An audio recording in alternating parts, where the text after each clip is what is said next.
Բարև ձեզ։ Բարև ձեզ։ Առողջություն ձեզ։ Спасибо.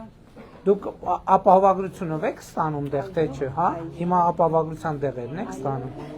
Էս ձեզ։ Ինչքանի դեղ եք ստանում, նախկինում ինչքան եք վճարում այդ դեղերի։ Չեմ կարող ասել։ Չեմ կարող ասել, չեմ հաշվում, բայց ինչ պետք է կան ստանում։ Այսինքն հիմա դեղերը վերցնելու եք, փողը չեք տալու։ Ահա։ Եղավ։ Հետո փողը մենք ենք տալու։ Спасибо. Հա, դուք փողը նախապես տանում եք։ Հա, նախորդ ամս իսկ ինչքան եք ստացել, եթե գաղտնիք չի։ Շատ կան շահառուները դեմ ուզում հասկանալ։ Մի միլիոնի կարգի։ Ահա։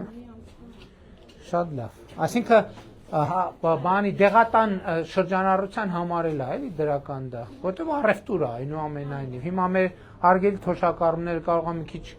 Որ դեպքում կարող է մի քիչ, չնայած դեպքեր կան, որ մարդիկ ոչ թե ինչ որ մի բան վճարում են, ասենք կա, չէ, համավճարը, ասենք 10%, 20%, 30%, բայց կա որ լրիվ անվճար է, բայց գումարը գալիս է արդեն ֆիրմային դեղատան առևտուրը։ Շատ լավ է, գոհ են մարդիկ իսկ այդ բան։ Շատ լավ, լավ է։